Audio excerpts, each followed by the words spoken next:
অনুসার তাহলে আমরা ওপেন স্পেসে করতে হবে, সবাই যেহেতু একটা ডিমান্ড আছে। এখন তোমার মতামত ভিতরে হবে, এখন এটা বাইরে করতে হবে, যেহেতু জনগণের মতামতকে পালন করতে হবে। ঠিক আছে।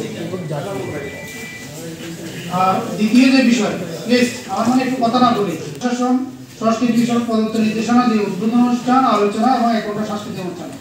আলোচনার বিষয় প্রধান অতিথি, বিশেষ অতিথি, স্মারক বক্তা। প্রথম দিনে আমরা চেষ্টা করব, আপনারা যেরকম বলছিলেন প্রধান উপদেষ্টা মহোদয় কি চাচ্ছিলেন, আমি আমাদেরকে চেষ্টা করব যদি প্রধান উপদেষ্টা যদি না আসে তাহলে সেক্ষেত্রে হয়তো সংস্কৃতি মন্ত্রণালয়ের উপদেষ্টা যিনি আছেন সেক্ষেত্রে হয়তো উনি হয়তো যদি আসতে চান, অনেকে আবার এখানে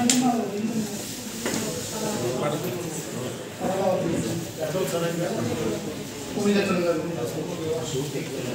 তাহলে উপদেষ্টাকে না বলে সংস্কৃতি মন্ত্রণালয়ের সচিবকে চেষ্টা করবো তাহলে নিয়ে আসার জন্য।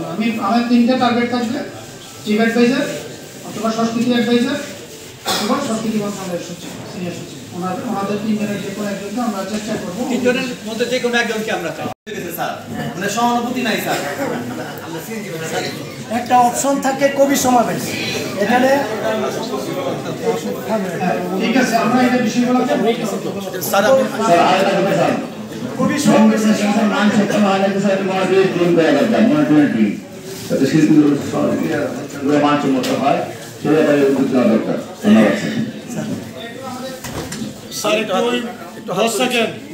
আনন্দমোহন কলেজের পক্ষ থেকে সবাইকে অভিনন্দন জানাই। আমি বসে বসে এই জায়গায় অনুভব করছিলাম, ভাবছিলাম যে দুজন মানে বিশ্বকবি রবি ঠাকুর এবং কাজী নজরুল দুজনেই কিন্তু, আমি যেহেতু দর্শন বিভাগের একজন ছাত্র এবং শিক্ষক, দুজনেই কিন্তু বড় মাপের মানুষ, দার্শনিক মানুষ। তারা মানে লেখনীতে, কবিতায় সব জায়গায় তাদের অবদান অনেক। আমার বলার উদ্দেশ্য হলো, যেহেতু পরবর্তী প্রজন্ম শিক্ষার্থীরা আগামী দিনে নেতৃত্ব দেবে আমরা দৃঢ় বিশ্বাস করি, যেহেতু আনন্দমোহন কলেজ 37,000 শিক্ষার্থীর মানে কলেজ, আমার মনে হয় যে এদেরকে সম্পৃক্ত করার জন্য আমাদের ময়মনসিংহের ঐতিহ্যবাহী সংগঠন ছায়ানটের নাম প্রস্তাব করছে। ছায়ানটের ব্যাপারে আমাদের আর হচ্ছে কি আপনার দেশের সকল শিক্ষা প্রতিষ্ঠান, এখানে আমাদের প্রাথমিক মাধ্যমিকের অফিসার আসছে, প্রাথমিক শিক্ষা কর্মকর্তা, মাধ্যমিক শিক্ষা কর্মকর্তা কেউ আসছে প্রাথমিক। এই রনি আপনি জানি বলছেন সবার পারপাস জন্য স্যার, হ্যাঁ বলেন।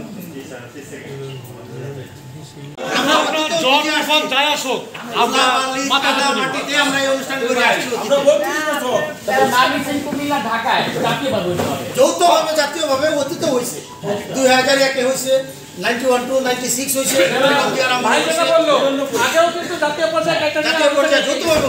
আমাদের দাবিতে আবার জিনিসটা ঘুরে আসার পিছনেই কিন্তু রবীন্দ্র এবং নজরুল জয়ন্তী নিয়ে বিস্তারিত আলোচনা হয়েছে। মূলত তারা প্রতিবাদ নিয়ে আলোচনা বেশি ছিল। তো ইতিমধ্যে স্যার যখন স্থান নির্বাচনের বিষয় আসে, আসলে স্যার ওইভাবে মতামত নেওয়া হয় নাই। ওখান থেকে বোধ হয় আগে থেকেই তো সিদ্ধান্ত নেওয়া ছিল যে ওখানকে যে রবীন্দ্রনাথেরটা যে ইয়েতে হবে আর নজরুলেরটা কুমিল্লা হবে, এরকম একটা সিদ্ধান্ত তার আগে দিয়ে দিয়েছিল।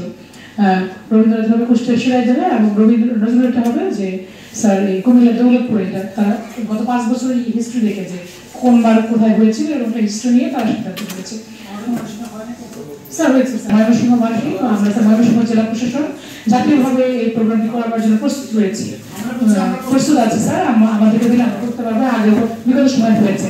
তো স্যার বললেন যে ঠিক আছে তোমরা মিলে ঝিলে করে, আগে তো করেছো, এবারে তারা করো, পরের বার আবার তোমরা করো। কিভাবে আমরা স্মরণ করছি আমাদের 24 জুলাই আগস্টের আন্দোলনে রক্তের বিনিময়ে আমাদের আবার একটা নতুন বাংলাদেশ প্রস্তুত করেছে, যাদের ত্যাগের মাধ্যমে আজকে আমরা এতগুলো মানুষ এখানে উপস্থিত হতে পেরেছি। হয়তোবা এটা সম্ভব নাও হতে পারে, আমরা হয়তো উপস্থিত থাকতাম, যাদের ত্যাগের বিনিময়ে আমরা এখানে উপস্থিত হতে পেরেছি। আমরা